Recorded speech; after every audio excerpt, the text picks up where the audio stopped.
When science meets stubbornness, the research station hanging in Jupiter's shadow looked like a child's toy compared to the massive Zephyrian dreadnoughts that patrolled the outer system. But Dr. Sarah Chun wasn't thinking about alien warships. As she hunched over her quantum resonance chamber, watching particles dance in patterns that shouldn't exist according to galactic physics. "Sarah, you need to see this," Commander Jake Morrison said, his voice tight with concern as he approached her workstation. The military liaison had been assigned to their research team 6 months ago, supposedly for coordination purposes. Everyone knew he was really there to make sure they didn't accidentally blow up the solar system. "Not now, Jake. I'm getting readings that defy everything the Galactic Council told us about quantum limitations." Sarah's fingers flew across her control interface, adjusting field harmonics with the precision of a master pianist. "According to their textbooks, what I'm seeing should be impossible." "That's exactly what I'm worried about," Jake muttered. But he couldn't hide his fascination as he watched the energy patterns swirl in the containment field. After 20 years in the Terran Defense Force, he'd learned to respect human ingenuity, even when it scared him. Aria, the station's artificial intelligence, materialized as a shimmering hologram beside them. Her appearance was deliberately designed to be non-threatening to alien visitors, but her processing power rivaled anything in the known galaxy. "Dr. Chun, I'm detecting quantum fluctuations that exceed baseline parameters by 300%. Should I alert the Galactic Council monitoring station?" "Absolutely not," Sarah said quickly. "Aria, implement Privacy Protocol 7. No outgoing transmissions until I say otherwise." She turned to Jake with excitement dancing in her eyes. "Do you know what this means? We're not just bending the rules of quantum mechanics. We're rewriting them." The Terran Research Station had been humanity's answer to the galaxy's condescending attitude toward human science. When humans first made contact with the Galactic Council 15 years ago, they'd been treated like promising but dangerous children. Advanced technologies were restricted, research was monitored, and humanity was essentially quarantined to their home system while they matured as a species. But humans had never been good at accepting limitations. The quantum tunneling effect we're seeing here, Sarah continued, her voice rising with excitement. It's not just moving particles from point A to point B. It's creating a stable bridge through quantum space. If we could scale this up, we could revolutionize transportation, communication, even consciousness transfer. Jake frowned.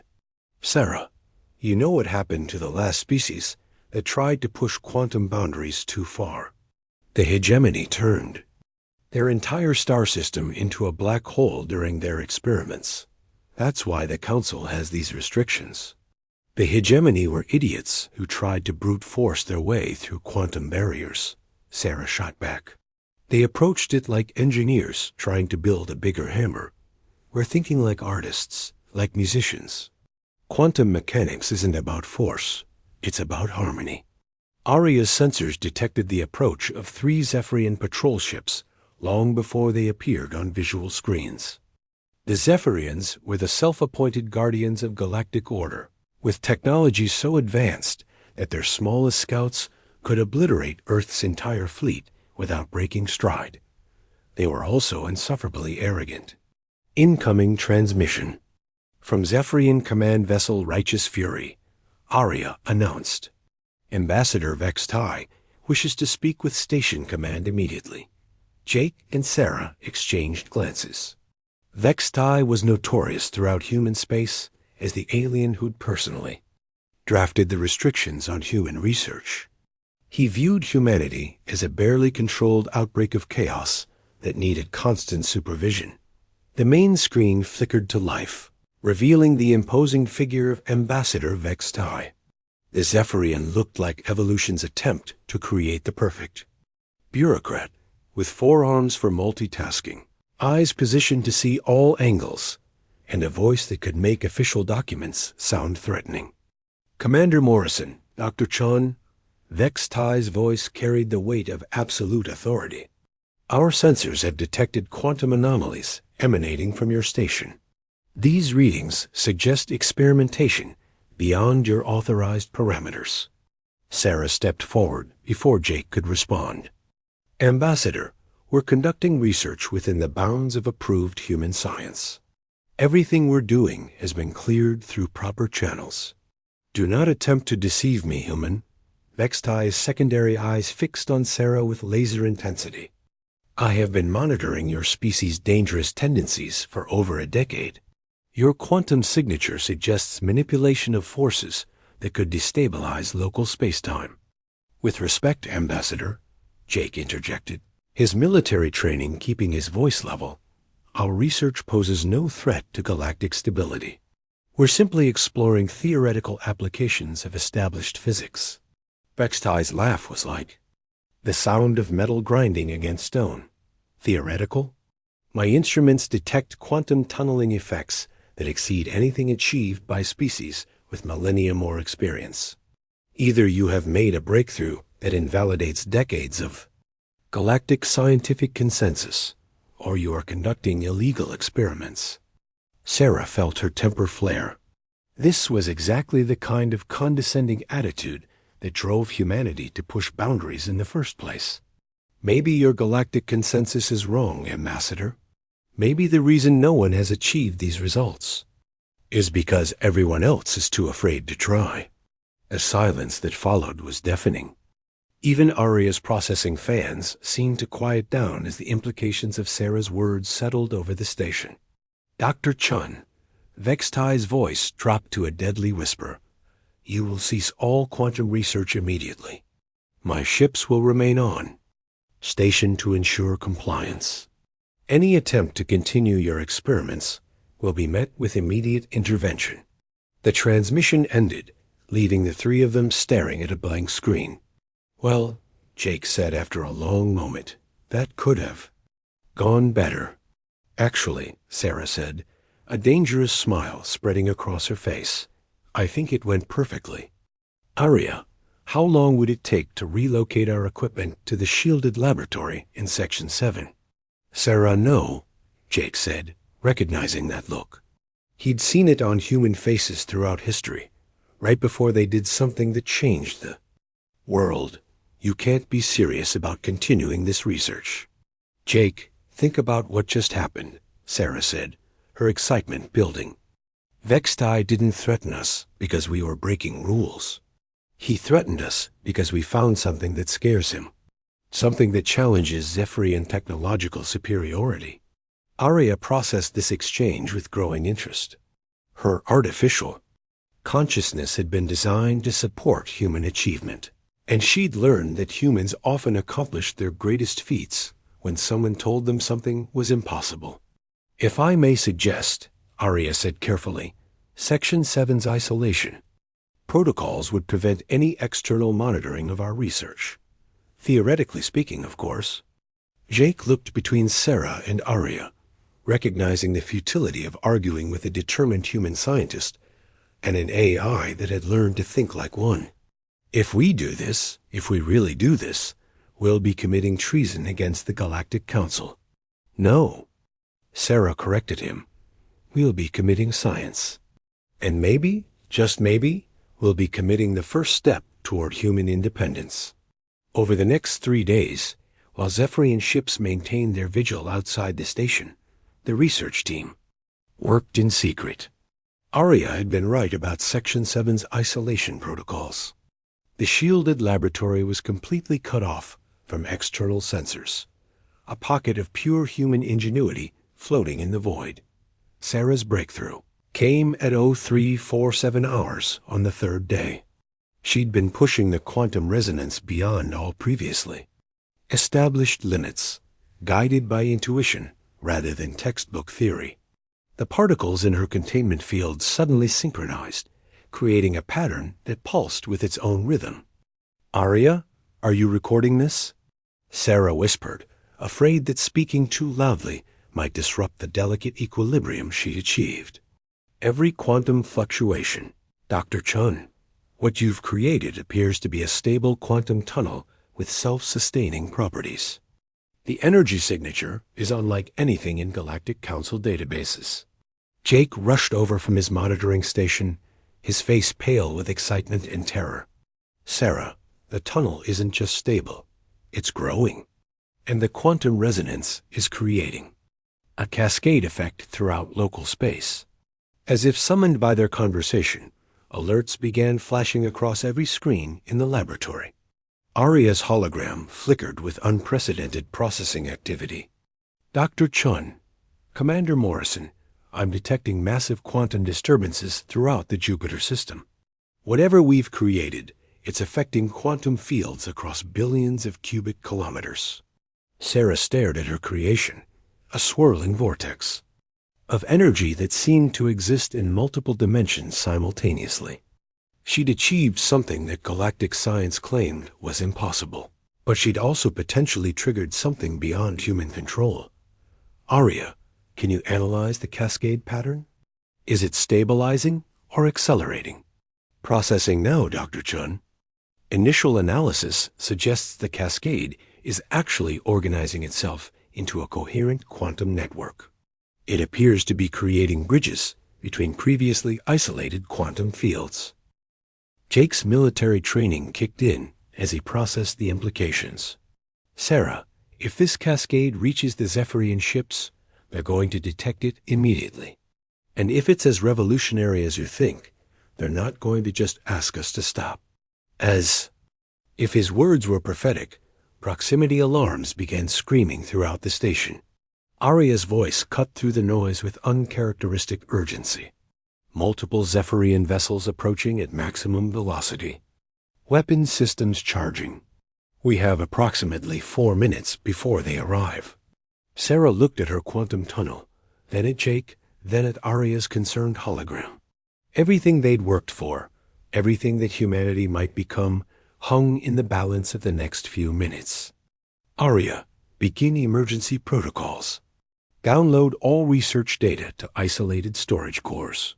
Sarah's voice was steady despite the chaos around them. And prepare the quantum chamber for full-scale activation. Sarah, what are you planning? Jake demanded. She turned to him with the same expression humans had worn when they first looked at the stars and decided to reach for them. I'm planning to show the galaxy what happens when you try to put limits on human curiosity. The quantum tunnel pulsed brighter, and throughout the Jupiter system, reality itself began to change. Never underestimate human determination. The Zephyrian battle fleet arrived like a storm of crystalline death, their ships arranged in perfect geometric formations that spoke of millennia of military precision. Ambassador Vextai's flagship, Righteous Fury, led 12 destroyer-class vessels in a formation designed to demonstrate overwhelming force without immediate aggression. But as their sensors registered the quantum anomalies cascading throughout the Jupiter system, their careful formation began to waver. This is impossible, Vextai muttered as he studied the readings flowing across his command screens. No species has achieved quantum field manipulation on this scale. The humans must have discovered something extraordinary or catastrophically dangerous. His science officer, a methodical Zephyrian named Kexdal, looked up from his analysis station with visible confusion. Ambassador, the quantum patterns we're detecting don't match any known technology. The cascade effect appears to be creating stable tunnels through quantum space, but the energy requirements should be impossible for human technology to sustain. Then they are not sustaining it through technology alone, Vextai realized with growing alarm. They have found a way to make quantum space sustain itself. By the ancient codes, they've turned physics into their ally. Aboard the research station, Sarah watched the approaching fleet while making final adjustments to her quantum resonance chamber. The device hummed with energy that seemed to pulse in harmony with her heartbeat, as if the quantum fields were responding to human biorhythms in ways that conventional science couldn't explain. Sarah, they're hailing us, Jake reported from the communications station. Multiple targeting locks confirmed. If we don't respond in the next 60 seconds, they're going to assume hostile intent. Let them, Sarah said calmly, her hands dancing across the quantum field controls with the confidence of someone who'd finally found her true calling. Arya, are the backup systems ready? All systems prepared, Dr. Chun. However, I must point out that what you're attempting has never been tested on this scale. The theoretical risks include dimensional fracturing, temporal displacement, and complete molecular dissolution. Sarah grinned. Arya, has anyone ever told you that you worry? Too much for an artificial intelligence? Frequently, Dr. Chun. It appears to be a trait I've learned from observing humans. The incoming transmission crackled with Vextai's barely controlled fury. Research Station Prometheus. This is Ambassador Vextai of the Zephyrian Enforcement. Fleet, you will immediately cease all quantum experiments and prepare to be boarded for inspection. Failure to comply will result in the complete destruction of your facility. Jake looked at Sarah, waiting for her decision. In the 15 years since humanity had joined the galactic community, no human had ever directly defied Zephyrian authority. The consequences could affect their entire species. Open a channel, Sarah said quietly. Jake activated the communications array, and Sarah's image appeared on screens throughout the Zephyrian fleet. Ambassador Vextai, this is Dr. Sarah Chun, lead researcher for the Terran Quantum Development Project. I appreciate your concern for galactic stability, but I'm afraid I can't comply with your order. The silence that followed was broken only by the hum of quantum fields building to unprecedented levels throughout the station. Dr. Chun, Vextai's voice carried the weight of absolute authority. You do not comprehend the forces you are manipulating. The quantum cascade you have triggered threatens the stability of local spacetime. Billions of lives could be affected. You're right, Ambassador. I don't fully comprehend these forces yet, but that's exactly why I can't stop now. Sarah's voice remained calm, despite the magnitude of the moment. For 15 years, humanity has accepted restrictions on our research because we were told it was too dangerous. But what if the real danger is in not understanding these forces? On his flagship, Vextai processed readings that defied everything he thought he knew about quantum physics. The human research station was generating field effects that should have required the combined power output of a dozen star systems. Yet somehow, they were doing it with technology that looked primitive compared to Zephyrian science.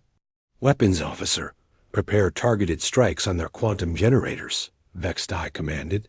If they will not cease this madness voluntarily, we will stop it by force. But before the weapons could charge, something unprecedented happened. The quantum fields surrounding the research station began to pulse in perfect synchronization, and suddenly the entire station disappeared. Where did they go? Kextal demanded, frantically scanning sensor readings that showed empty space where the human facility had been moments before. They didn't go anywhere, Vextai realized with growing awe and terror. They moved space itself. The research station reappeared 3,000 kilometers away, then vanished again, then materialized in a completely different orbit around Jupiter. Each quantum leap left ripples in spacetime that expanded outward like stones thrown into a cosmic pond dot inside the station. Sarah felt the universe bend around her consciousness as the quantum tunnel responded to her intentions rather than her commands. She wasn't controlling the technology so much as collaborating with it, finding harmony between human intuition and quantum possibility. Sarah, this is incredible, Jake breathed, watching stars wheel past the observation windows as they quantum leaped across the Jupiter system. How are you doing this? I'm not doing it alone, Sarah replied, her voice filled with wonder. Arya, can you feel it? The quantum fields are responding to consciousness itself. Not artificial consciousness or biological consciousness specifically, but the act of awareness creating patterns in quantum space. Arya's hologram shimmered with new complexity as her processing power interfaced directly with the quantum cascade. Dr. Chun, I believe I understand. The breakthrough isn't in the technology. It's in the recognition that consciousness and quantum mechanics operate on the same fundamental level. You've created a bridge between mind and reality. Throughout the Jupiter system, other ships began to detect the quantum anomalies. A Krillian science vessel that had been conducting research near Europa immediately changed course to investigate. 3 merchant ships from the Independent Traders Alliance requested permission to approach. Even a delegation from the secretive Mindweaver Collective emerged from the asteroid belt to observe. But it was the message from Earth that changed everything. Prometheus Station, this is Admiral Patricia Santos, Terran Defense Command. The transmission began. We've been monitoring Zephyrian fleet movements, and we're aware of your situation. Dr. Chun, whatever you've discovered, it's already having effects throughout human space. Quantum anomalies are being detected from Mars to Pluto and our own. Research stations are reporting breakthrough discoveries they can't explain. Sarah felt her heart race as the implications sunk in. The quantum cascade hadn't just affected local space. It had created a network of quantum bridges that connected human consciousness across the entire solar system. Asterisk, Admiral, this is Dr. Chun. I believe we've accidentally created something that could revolutionize everything we understand about space, time, and consciousness itself. Vextai's fleet found itself in an unprecedented situation. Their target could quantum leap anywhere in the system at will. They were surrounded by ships from a dozen different species, all demanding to know what was happening. And their own sensors were detecting quantum effects that challenged the foundation of Zephyrian technological superiority. Ambassador, Kexdal reported with barely controlled excitement. I'm analyzing the quantum patterns created by the human station. If we could replicate this technology, it would advance our civilization by centuries. Absolutely not, Vextai snapped. This technology is too dangerous to be allowed to exist. If other species gain access to quantum consciousness bridging, it could upset the balance of power that has maintained galactic peace for millennia. But even as he spoke, Vextai knew that the situation had already moved beyond his control. The quantum cascade was spreading, creating bridges between consciousness and reality that no military force could stop. On the research station, Sarah made a decision that would echo through galactic history. Arya, open channels to all ships in the system. Every species, every faction, every individual consciousness that can receive our transmission. Sarah, what are you doing? Jake asked. Something that should have been done 15 years ago, Sarah replied. I'm sharing. Her voice carried across quantum bridges to thousands of minds throughout the Jupiter system from human researchers, to Zephyrian warriors, to alien merchants and explorers from species she'd never heard of. My name is Dr. Sarah Chun, and I'm a human scientist. 3 days ago, we discovered something that changes everything we thought we knew about the relationship between consciousness and reality. I could keep this discovery secret or share it, only with humanity, or allow it to be controlled by the Galactic Council. Instead, I'm giving it to everyone. The quantum resonance chamber responded to her intention, creating stable bridges to every conscious mind in the system. Suddenly, humans and aliens alike could feel the quantum patterns that connected thought to reality, consciousness to the fundamental structure of space-time itself. The effect was immediate and overwhelming. Zephyrian scientists found themselves understanding quantum mechanics in ways their rigid training had never allowed. Krillian researchers experienced breakthroughs in consciousness theory that had eluded their species for generations. Even Arya discovered new levels of self-awareness. As the quantum bridges expanded her consciousness beyond the boundaries of artificial intelligence. This is what we should have been working toward all along, Sarah continued, her voice now carrying across quantum space to reach minds throughout the system. Not human advancement or Zephyrian control or any single species dominating the galaxy. True collaboration, consciousness connecting with consciousness across the barriers of biology and technology. Vextai stood on his command deck, feeling quantum patterns flow through his mind for the first time in his long life. The rigid certainties that had defined Zephyrian culture suddenly seemed not wrong, but simply incomplete. There were ways of understanding reality that didn't require control or domination. "Stand down weapons," he commanded quietly. "All ships stand down, Ambassador?" Kexdal asked, his own consciousness still reeling from the quantum connection. "We came here to stop what we perceive as a threat to galactic order," Vextai said, his 4 eyes focused on the small human research station that had changed everything. "Instead, we have witnessed the birth of a new kind of order entirely." Over the following weeks, the Jupiter system became the center of a revolution that spread throughout the galaxy. The quantum bridges created by human ingenuity allowed species to share consciousness and knowledge in ways that had never been possible. Ancient conflicts were resolved through direct understanding rather than negotiation. Scientific breakthroughs that would have taken centuries were achieved in days through collaborative consciousness.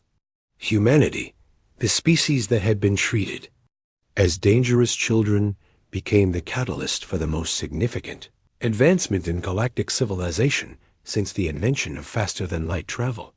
But perhaps the most important change was in how the galaxy viewed the relationship between consciousness and reality. The quantum bridges proved that awareness itself was a fundamental force of nature, as important as gravity or electromagnetism in shaping the universe. And at the center of it all was a small research station where a human scientist had refused to accept limitations. An AI had learned to dream, and a military officer had discovered that sometimes the best way to defend humanity was to share what made them special. "So what do we call this?" Jake asked one day as he watched representatives from 40 different species working together in the station's expanded laboratories.